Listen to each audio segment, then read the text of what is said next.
to the Family Movie Night Podcast, episode 35, where we want to help your family have better conversations around the content you consume. My name is Nathan, and I am joined, as always, by the hero of our podcast, Donnie Dorsey, the mom of our podcast, Heidi Cooper, and, of course, the heartless villain of our podcast, Sawyer Hewlett. Today, we are discussing a pretty wonderful film that I think, because we're getting close to it being 20 years old, a lot of families maybe haven't watched together. It's 2003's Freaky Friday, available on Disney+. If you don't know what it's about, it is a remake of the earlier Disney film where a single mother, Tess Coleman, who is played by Jamie Lee Curtis, and her teenage daughter, Anna, played by Lindsay Lohan, they could not be more different, and it is driving them both insane. After receiving cryptic fortune cookies at a Chinese restaurant, the two wake up the next day to discover they have somehow switched bodies, and unable to switch back, they are forced to masquerade as one another until a solution can be found. In the process, they develop a new sense of respect and understanding for one another. It's funny, it's heartwarming, and we're going to get to all that in a minute. But first, Donnie Dorsey, tell them what we do on this podcast. Yeah, so on this podcast, we encourage every family at Community Christian Church to have a monthly movie night to help you and your children build memories and start conversations that matter. The goal of our family ministry is to help you raise your children to love Jesus and his way of life above all other things. And we know that critical to that is for you to have a routine, regular time of connection and shared experiences that will help you build stronger relationships. And movie nights are great opportunities to do that because, movies are they're not just an easy way to share laughter and joy, fear and sadness in this safe environment, but, they also give us a chance to talk about what matters to us in ways that are meaningful and memorable with our children. And, on this podcast, we want to not only recommend some movies you could watch on your movie nights, but give you ideas of meaningful conversations you can have with your children during or even after the movie. And as always, the point of this podcast is not to add one more thing to your to-do list as parents that you're going to feel guilty about later for not doing. We want to make it easier for you and your kids to enjoy being together so that you can build memories and have conversations that matter. So throughout our conversation today, remember that we just want you guys to have fun and to help you think of simple and easy ways to share your love of Jesus with your kids. And we think this movie is going to give you a great opportunity to do that, in particularly because of the fact of what the movie is about. And we'll get to the themes in a moment, but really this idea of being able to talk with your kids about how to build strong relationships as children are becoming more independent and they are becoming teenagers and they're having their own thoughts and their own ideas. And you as a parent feel like you're drifting apart. How does this movie show us a way that really, we believe, honors the Jesus way of building relationships and strengthening relationships with your kids? But before we get to that really heartfelt part, let's just talk about why this movie works. I mean, this movie is almost 20 years old, very much feels of the early 2000s. Strong on those vibes. Are young kids, are teenagers going to enjoy watching this movie? Donnie, why don't you start us off? What do you think works about this movie for people who have teenagers, young kids in the house? What do you think? So I think from a teenager standpoint, I think teenagers can enjoy this movie because I think in certain ways, depending on where they are in their relationship with their parents, they may have a little bit of relatability to it, where they're having the conversations of, well, mom doesn't understand me or dad doesn't understand me, and the parents feeling like, I don't understand you. So there's definitely there's a lot of heart that runs through this movie that makes it feel relatable and makes it feel very comfortable to be uncomfortable. Yeah, if that makes any sense. So, I think it's a good watch.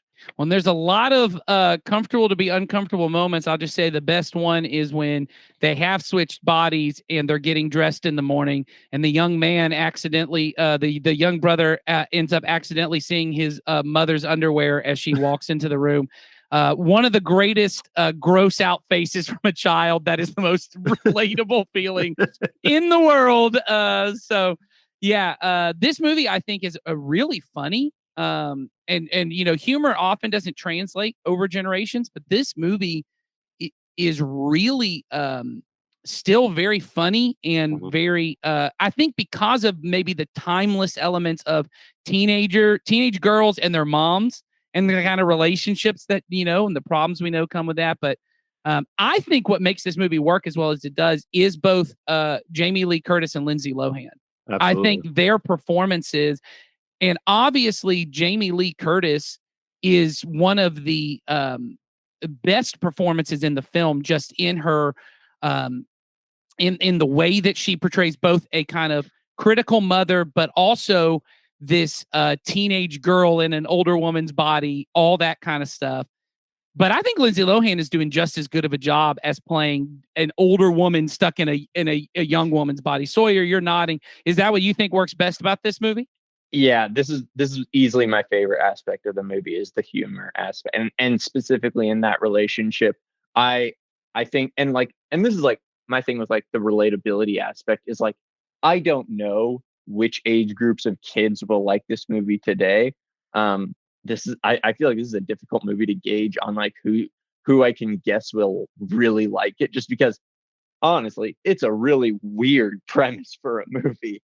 Um, and I really liked it. You hit the nail on the head. Jamie Lee Curtis. I think I don't know if it's just because I feel like they give her more really funny stuff to do. I feel like Jamie Lee Curtis like backpacks this movie when it comes to the humor side, and I do think Lindsay Lohan does a really good job, especially like playing off of that. Like she's kind of reacting to a lot of that stuff, and she does a great job with that. Um, I just I noticed like I was surprised at how much I was chuckling throughout this Yeah. movie. Um, dude, the whole romantic arc that gets established. Oh is yeah, with so Chad Michael weird. Murray. It's so weird and funny. Oh well, but Um, I think it works. I think we have it such. does. I mean, because I'll say this. So when you say what kind of kid, all of my kids have watched this movie, I think now 3 times. It's one of their favorite movies. Yeah. And my kids are about to be 6, 7, 8, and 10. And they all of them for different reasons. My 10-year-old, who's kind of at that preteen, she likes the idea of like, oh, I get to see what high school's like. And you're kind of like looking forward to what that kind of thing is like when you're in high school and you're watching all those like college like frat party movies, because you're like, Yeah. what is it like to be in high school? And you're seeing all that. And she kind of understands that. But also my little kids just think it's funny to watch a teenager acting like an adult, or an adult acting like watching Jamie Lee Curtis like punch the little kid and pick on the little brother. There's something that's just inherently really funny about that. What are you gonna say, Donnie? Yeah, I mean, I think the chemistry on screen, like it definitely contributes to everything about it, because you get lost in the characters like for a moment, because like I said, like you were saying earlier, like Jamie Lee Curtis, like when she's in the role of being the mom, she is fantastic, and when she's in the role of playing as the kid, teenager, Yeah. she does it fantastically too, with like physical comedy, and like it's just Well, it's really and we well really as a movie going audience, but also Hollywood in general, we just have not treasured Jamie Lee Curtis like we should have. Yeah. You don't see her. I mean, she's just fantastic. This year she was in Everything Everywhere All at Once and is one of the best parts of that movie. Just absolutely able to be hilarious, but also be incredibly heartwarming, like just make you care about a character that you should have no reason to care about. And this movie's the same way. Heidi, I want to throw it to you. You are a mom. You are the mom of the podcast. Was this movie relatable to you as a mom? Oh, definitely. Definitely, for sure. I think it was relatable to me as a mom with my teenager, but also thinking back about, because when I was watching this movie for the first time, I was a teenager with a mom. Right. That I saw with constantly. So yeah, it was very relatable. And Jamie Lee Curtis, I just want to add my 2 thoughts. She definitely is like so perfect at this role. Her facial expressions, just that in and of itself. Like if you could just take all her facial expressions, they would be the best memes. Well, and she just sells out to it. This is not a very glamorous role in that she really has to play up being old and feeling unattractive and so like it's not very glamorous, but she plays when the it with- daughter says she's a crypt keeper. Yeah. Looking at her I'm the body. crypt keeper. I'm the crypt keeper. Yes. I think all of that she just plays it so well, but she plays it with such a confidence. And it really is just fun to watch. And I think as a family, there were so many moments watching this with my kids that give you those moments as a parent where you're like, oh, that's you, that's what you do, or oh, that's what you do. And I think those moments really as a family, and the same thing, they would do the same thing. Oh, that's exactly how a mom acts. Oh, that's exactly how a dad is. You know what I mean? Like those moments, just as a family, just on a pure enjoyment level, is something, and I'm a huge like Marvel nerd super fan, you don't get in those kind of movies. You don't get in a movie that's just about we got to go save the world or everything's falling apart, or even a lot of Pixar things that are kid related. This is just such I know it's obviously a supernatural element, but it's such a real world setting with real world stakes of there's this wedding that the mom really wants to have happen, right? And but the daughter doesn't care about it. And the daughter's got this band and these dreams and these goals, and the mom doesn't care about it. And that is just so relatable. I think even the test taking, the mom Right. has a certain client and the daughter's like, this is ridiculous. Like, right. surely that can't be that big of a deal or that stressful to handle. And then the daughter has the test that she has to take, and the mom is like, wait, what? Like, she's just reading the problem. She's confused. Yes, every parent who's told their kid school is not that hard, and then you have to look at their homework and you're like, what? What is this? This is what math is? It's like, what is going on? So 100%. So we're all saying this is a great movie. I will say it's PG for people who are looking towards it, even though it's really set in high school. There's nothing really that objectionable going on. It's a very lighthearted movie, lots of fun. As I've already mentioned, I think the music's pretty great. As someone who grew up in learning to play music in the 2000s pop punk scene, this is a pretty decent little pop punk music that's getting played. So I think you will have a lot of fun with it. But we also think there are great conversations you could have around this movie, and it really centers around that idea of how do you hold your relationship with your kid when they have become a young adult, when they're a teenager, when they're growing and they have their own ideas. And the way we kind of said it to one another is when your kid has reached a stage of life that you don't even recognize them some days, you go, what happened to my sweet little 6-year-old that wanted to tell me about every scrape and bruise and every petal on every flower they found, and now they don't want to speak to me, and they just come in and they slam the door, and I know there's problems going on in their life, but they won't talk to me about it, or whatever the different thing is. As your kid grows, how do we not grow apart, right? As your kid grows, how do we not grow apart? And this movie really addresses a lot of that. And it really comes to the central conceit of the movie, which is trying to see things from another person's point of view, right? This mom and this daughter really have terrible communication. I mean, they have really a lack of communication. They don't really speak. They speak at one another, but they don't really speak to one another. And they both don't care about the other person's problems. And then they're forced into this situation where they have to live in another person's shoes. And I think there's a way to have conversations about that. So, Donnie, why don't you start us off on this idea of how getting perspective from your kid's point of view, specifically once a kid's kind of entering into those preteen, teenager years, how that can change the way you parent in that situation.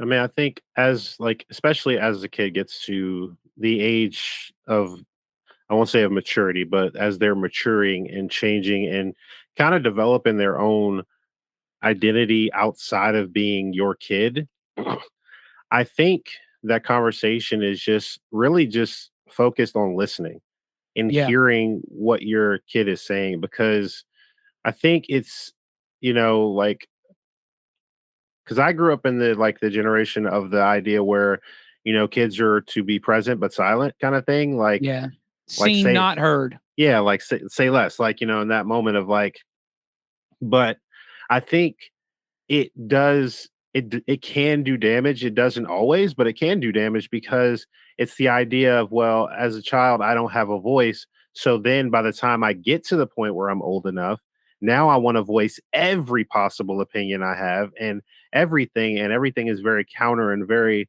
like just freedom kind of thing. And whereas if you're constantly having conversations with your kid, connecting to them in, day to day in the, weekly things, and it's so critical because then you can understand you're not just seeing them in the light of what you've seen them as your baby, like when they were Right. little and all this stuff. You see them as this soon to be one day an adult that will have their own troubles, their own like situations, and then they will understand, hey, you've listened to me since I was small, and you still listen to me with the same kindness in how you speak and how you hear me. Yeah. I now want to keep you as part of my life. Whereas some parents get to the point where they're trying so hard they're squeezing so tight that they lose grip. And instead of like, it's the Yeah, they idea of like, squeeze the kid out of their fingers. exactly. Yeah. Like it's like the opposite, like where you talk about like with money and things, like when it runs through your hands, if you keep your hands open, it's easier for it to flow in and out. Right. But when you're squeezing so tight, it's the same thing with relationships with our kids and just any relationship. When you squeeze so tight to try to maintain control or hold it there, it's either going to lose the like desire to connect at all. Yeah. Or it's going to eventually, once they get the freedom to get away from you, they're not going to look back. Well, and I think, Donnie, a key part of this, and you see this in the movie. So one, we've already seen they don't listen to each other. They're just yelling at each other, but they both carry judgments about the other person. You don't know what my life's like. Your life's easy. My life, that you couldn't last a day in my shoes. You see that whole thing. And I think that happens a lot. Obviously, kids carry judgment, especially when they're teenagers. They have judgments about their parents' life with absolutely no experience to back it up, right? Like, your life's not that hard. I could go to work and do this. And then you're like, okay, well, obviously you don't know. Which I'll say this, as the parent, they don't know. Yeah. So why are you arguing about that with them? Like, they don't know. They don't know what life is like. Why are you having that argument? But you also, and I think this happens, you have lots of experience with your kid, but your kid is changing, and you carry, I know I do, a lot of judgments about my own kid based on how I knew them at 5. Yeah. And what I knew about them at 6, and what I knew about them at 7. And sometimes it's hard for us to let our children grow and change into who God is making them to be, who they're changing into be, or maybe they're not allowing God to change them and they're becoming a different kind of person, and that scares you too. Yeah. But you carry these judgments, and that keeps you from listening. And I think we see that in this movie. Heidi, I saw you nodding your head. Do you have anything to add on that? I know you've had a child who has grown and is now out of the house. Is that a relatable thing of I kind of carry around these judgments and these ideas, and it keeps me from seeing who they really are? Yeah, for sure. And, it's so easy for us to look back at ourselves in our 20s and think, oh, I've changed so much. And we don't want people to judge us based on who we were at 22 years old. Right. But we look at our kids and we think, like my my oldest he's always been a really outgoing kid and, never like the need to be the center of attention, but he could be comfortable in any room, or at least appear that way. And as he got older, he didn't want to be as social and, be in social settings as much. And I was concerned about something that was not necessarily something I needed to be concerned about. He just had really come into his own and was like, yeah, I realized that I love being around people, but I have to have a significant amount of time where I am by myself or just with one or two other people to really be well and to maintain myself. Yeah. So I think that it's just, it's an exciting journey we get to go on with our kids, but they're changing constantly, and we should I know I've said this before on here, but like my goal now as a mom is to observe as much as I'm trying to steer or direct, you know? Yeah, well, and I've heard someone say before, and I think it's true that really your job when your kids are really young, it's different. Like you do have to have lots of authority and control and all of that because they're tiny, and I don't need to just observe. Well, they're about to walk off that cliff. What should I do about like when they're little, like when they're really little, there's lots of control and lots of boundaries and rules, and that let me teach you just how to interact. But as they grow, especially into those preteen, teen, young adult years, you want to become, and I've heard someone say that being a parent is really becoming a student of your children.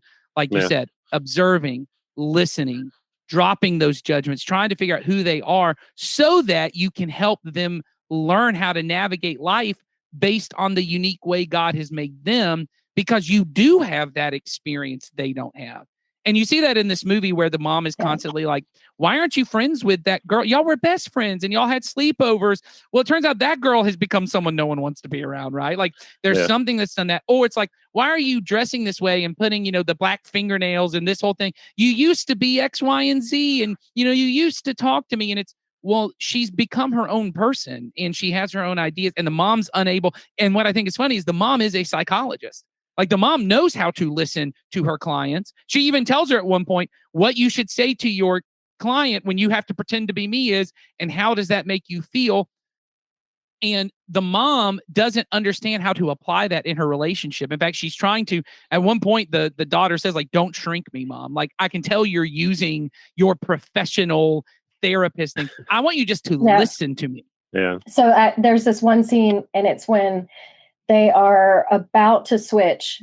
And she says, the daughter says something, and then she says back to her, the mom says back to her, so what I'm hearing is, and then she says like a totally different thing than what she, what she took it to mean is what she says back. And I had to laugh because I'm like, that we do that as parents where we're like, okay, well, I know I am the only one who actually knows how to have this conversation the right way and what we're, what's real, what's not. And then she, she's using her psychological tools that she's learned to manipulate her daughter. And that obviously doesn't go well, and they switch places. Yeah. I was thinking when you were talking about, and because this is my brain like converts stuff into quotes and stuff. And I was thinking about it and I was like, it's the idea is like, we should like collect memories, not live in them. Right. And it's that, and I think as parents, we do more staying in the memory of, oh, you were so cute and you did these things, as opposed to going, wow, that was a great moment. I can't wait to see what comes next. Yeah. Yeah, I think that's right. And I think, so here's how I would have this conversation. This has been more parent-centric than how you have the conversation with your kid. But I think the conversation, I said this to my daughters at one point is, we're not going to be able to switch bodies. And you're not going to be able to see things from my point of view. I'm not going to be able to see things from your point of view. But if we always talk to one another and we're honest with one another and we listen to one another, we can learn from each other. Sawyer, I know you have a good relationship with your parents. And I know you've talked before on the podcast about how you felt like your parents did a lot of this, obviously not everything perfect, but you felt like they did a good job as you were kind of entering in those teenage years. How did you see your parents kind of navigate this whole watching you grow and change and being able to listen and not judge and all of that? This might be difficult to hear. They allowed me to fail and then were supportive through that failure. Yeah. That's the biggest thing that I think any parent can be, especially when you're dealing with a teenager, because they're gonna fail. For me, when I was in like high school, especially, it was socially to a certain extent. I didn't have a ton of friends. And I thought, because when I growing up, like I did have a lot of friends, and I similar to your son, Heidi, I became a lot more introverted as I got older. And I actually, as junior hires do, I was dramatically ashamed of that. I did not like that I would prefer spending time with just maybe a couple of friends and just like watching movies and playing video games. I didn't like that about myself. And I didn't like that I preferred swimming and track to basketball or baseball, because those were more sociable stuff. And my parents did a great job of telling me that's not a bad thing, but even like when I was like on a roll of just like making bad decisions because of that, they never like bullied me, or bullied is not the right word. They never tried to like force me into doing like the right put thing. that parental pressure, nagging, guilt Yeah. trips, all the kind of Yeah, they kind of allowed you to like and that's a huge part of parenting, is like allowing kids to make mistakes within like a very, safe, based on their age, limited environment. I think that's so huge. And then like if you don't, then you get to where you're like me and your kid is, 13, 14, 15, that age where they're right about to the age where they can make these like life altering major decisions. And you're, kind of trying to like catch up and navigate like, oh, what does this look like for them to, fail a class because they, as much as you try, like you don't run out to get the supplies the night before when they're in 7th grade, because they're not in 4th grade anymore. They don't need you to do this for them. This is not helping them. It's better they fail this class in 7th grade than their whole, or first in college. year of college. Before they get to college. Yeah. And like, I think that like this movie in particular, I feel like especially like the mom character, I feel like at the beginning of the movie, she thinks she has a lot of control and everything is kind of just going well. She thinks that everything is perfect, and her and her daughter are just not on the same page about their lives. And I think the movie, with humor and also with good storytelling, does a great job of illustrating her figuring out, things are not as perfect with my daughter and with my life. And it's a little bit of the curtain coming back. And Lindsay Lohan does play that. Well, and I think that part that is clear in the movie is, and this kind of brings everything we've been saying together here, is the mom assumes she knows why Lindsay Lohan, the daughter, isn't excited about the marriage. Like, and she assumes it's you don't like him, or I know it's something to do with your dad. Yeah, her dad had passed away. And I know it's something, and she's like, talk to me. And her way to get you to talk is, I'll just keep badgering you to talk to me. Let me just badger you. I mean, which is and I don't want to just say, Mom, I'm a dad. That's my technique. Like, just speak to me. No, you can't leave this room till we speak. And like, if you have a kid who's very stubborn and strong-willed, they'll just sit there and stare at you because it's fun to make dad look like an idiot. I thought, or if you have a kid who's an internal processor. Oh yeah, because that's what I had. His temperament is very laid back. He processes it internally, and then most things he's going to work itself out in his processing. Right. But and when I would try to force conversations, that didn't go well. What were you going to say, Donnie? I was thinking about the fact that I don't know if they did this on purpose, or if it was just something that, overanalyzing it or whatever. But like when she removed the door, it's almost the same way as what she was badgering. She was like, can you just remove this barrier so I can talk to you? I don't understand. Please. Like it's like metaphorically removing that door, saying, look, please, I just want to understand. I want to see you for who you are. And she was like, nope, gonna close that out. Well, and I even think the door thing felt to me like a less influence, more control. It's the way that you would do a 4-year-old who slammed their door. And I think she eventually sees like that's not the approach I can take with my teenager. So all that to say, I think this movie gets you to that. There's a couple other things we want to talk about before we run out of time. One of those is we talked a lot about before we were filming the stepdad character, who really kind of exemplifies the way that really Jamie Lee Curtis should have been approaching the relationship anyway, where he has this moment where when they're still switched and it's actually the teenager in Jamie Lee Curtis's body, she says something like to him, I know you don't care about her band or her music. And he just like shuts down. He's like, we can't be married if that's what you think this is going to be. And he's like, because I have never tried to force my relationship on the teenage daughter. I have always wanted her to come to me on her own terms. I knew I needed to earn the relationship with her. And what we said is that's so important. And I think it's even more difficult when you're not the stepdad coming into the relationship and it's clear you have no relationship. It's hard when I'm mom or dad and I've had you since birth and now you're 13 and you're a completely different kid. And I want to use all the relational leverage I've built up over 13 years and you don't care at all.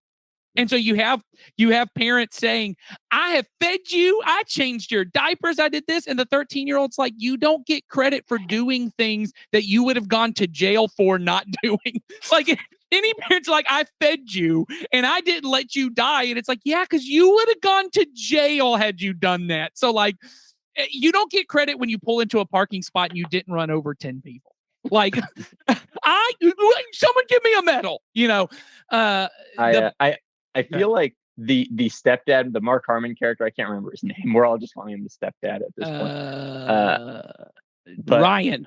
Ryan. Okay, I'm gonna remember that. Yeah, well, that's everyone's name. Jake, Maddie, like. But no, I feel like the movie does a great job of kind of also making him like the audience surrogate of just like what is going on here. Like, yeah, I'm trying to be a normal human being. These two crazy people are just like destroying this world. I really like that aspect while we're on the stepdad matter. But I think there's a way. So can we talk about how the movie really sets up how this kind of gentle, I want to influence without trying to control my teenager. How does that show us a different aspect of how we do this? Man, I think it's the approach we should take, but we often don't take because we've been, I guess, it's been viewed as control is the way to make things happen the way you want them. Yeah. But often it's not about wanting to do things the way you want them. It's about being present. Yeah. And to be in control means you're not really present because you're trying to focus on trying to avoid some situation, you know, but if we're able to go, you know what, I'm going to focus on the influence. Like, it's like the thing, I'm glad that I had people around me that have like been there to help with influence, because in understanding that at some point you lose control of the situation. Like, as your kids get older, like, yeah, they respect you to a certain extent, but then as they get older, they're not looking for you to tell them what to do. They are looking for you to walk alongside them. And well, yeah, it's when I was talking to a guy who's got a 17-year-old who wants to get a tattoo. And he's like, I can't stand that. I'm going to tell him absolutely not. We're going to have this whole thing. And he said, but I'm terrified when he's 18, he's going to get the tattoo anyway. And I said, he probably will. And I'm not saying you let your 17-year-old get the tattoo, but if you make this a knockdown, drag out fight at 17, they're still going to get the tattoo at 18, and they may no longer speak to you anymore. And you not only have lost control, you've lost the relationship. And I think we all have those kind of, you know what I mean? We all have those kind of things in our and I think that's why it's hard to not reach for control, because the problems at 17 are a lot scarier than they are at 7. I think the anxiety of being a parent is watching them get older, because now the world has become bigger. Yes. Like, because, you know, when they're younger, the world is smaller, because they can only be within your purview of what you give them to entertain or bring into their worldview. Yeah. But as they get older, they have to expand that. And you get afraid of, well, I can't stop, you know, this neighbor, or I can't stop this city, I can't stop this state and all these things that are happening around me. And so the idea is that I can stop them. Or you think you can. Exactly. Like, but in reality, you're not stopping them. What you're doing is you're putting a hard stop on your relationship. Well, you're trying to put barriers up between them and the thing you don't want them to do, but you're putting barriers up between you and them. And I think so. Like, the way I see it is, and I've heard, this is not my wisdom from my experience. It's wisdom I have heard and am trying to apply, is that when your children are young, control is necessary. Mhm. your children get older, influences what you want. And what I often see happen with people in my stage of parenting, where you should have lots of control, 4 and 5-year-olds, and you're trying to teach them, hey, nope, we don't talk like that. Nope, we don't do that. Nope, you can't go over there. Nope, you can't do this. There are a lot of parents who, because you have to do that a lot when they're 5. We want to influence more. Now, do we think it's a good idea to tell them to shut up? Do we think saying shut up's a good thing to say? Instead of, no, we don't say that. But then they go to a 17-year-old who says a word they don't like, goes, we don't do that. And I'm going, you're speaking to a 17-year-old like you should be speaking to you're speaking to your 5-year-old like you should be speaking to the 17-year-old. And we get it backwards. And I think the reason why is we know a 5-year-old saying shut up's not a big deal.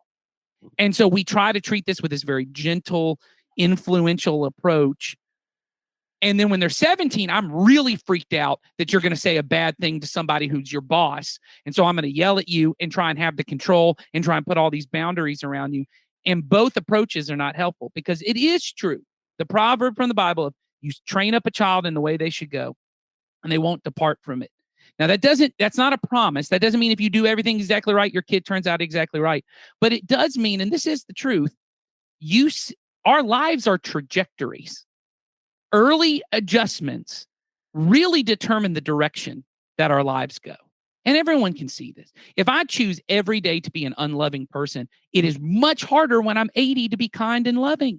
If every day I choose to be selfish from the time I'm 5 years old, and I always have to get things my way, and I always have to do things my way, it is hard to be selfless when I'm 70, because I have set up the trajectory of my life to go this way. And so when a child is 5, to set up their trajectory, say, hey, I'm going to do everything I can to set up your trajectory this way. But now that you're 17, I can't put my hands on the wheel as much. And I want to have more influence, and I want to listen. And we were talking that the stepdad really exhibits that kind of parenting well. I know, Heidi, you mentioned that. Yeah, Nathan, I just kind of wanted to piggyback, like you brought the conversation back around, but I wanted to piggyback back on what Donnie said about being present. I think that one thing that, like, I've learned, like, a really practical way to do that in the moment, because I went through an experience where I was very triggered. And so it was like it was so easy to see how my mom and I would just go back and forth constantly, when I was a teenager during this stage with my son. And it was because we were so different, but I thought I saw what he saw, and he thought he understood things that I understood. And so in those moments, like, one thing that I found was really clutch for me was to pause, like be very generous with my pauses and ask questions. And I think that, like, we talk about the bigger picture of why we want to do this right with our kids, but I think I want to take it a step further and just give, like, some personal, things that have helped me, not that I learned on my own, but people help me see, to take that pause when I hear something that feels really scary or really triggering or really disrespectful or something like that, to just pause, ask a question. Hey, is that what you meant to say? Because this is what, not in the way that the mom did it, Yeah.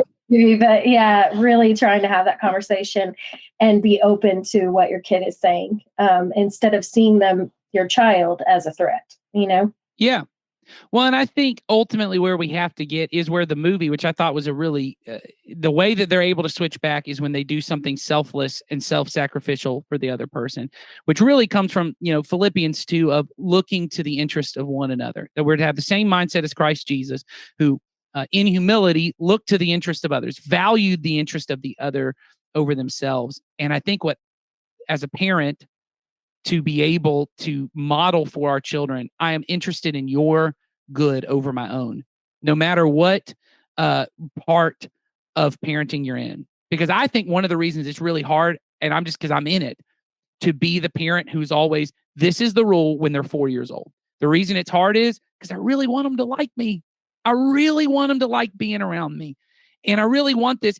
And that's not me looking out for their interest of what this is going to mean when they're 18. That's me looking out for my interest right now of what I want. I want a kid who comes up and goes, "Mommy, you're the best. Daddy, you're the best." And I'm afraid if I lay down the law and give a consequence, they won't ever feel that way about me, which every parent who's ever knows, they immediately feel that way. I mean, if they take 5 to 10 minutes, but when they're 4, it flips around really quick. But the same is true when they're 17. And I have a way I wanted your life to turn out. And I have a way I wanted our relationship to turn out. And so I want to control and make it happen, to say, hey, I'm looking out for your interests. I want to learn who you are. I want to listen. I don't want to hold judgments. And I want to do what's best for you. And that's what love is. Love is doing what is best for somebody, not what they want to happen and not what you want to happen. What is best for them, what God says is best. And God says us choosing to love people, to be gentle, to be humble, even if it means that in their free will, they choose to make bad decisions, that I would still love you and not try to control you, because you cannot love and control. And it's difficult, but I think this movie gives us a great chance to have that conversation. So let's wrap it up there. Thank you guys for joining in with us this week as you continue to learn, as we're all trying to learn how to have better conversations that lead our children towards loving Jesus and his way of life even more. We'll see you next time.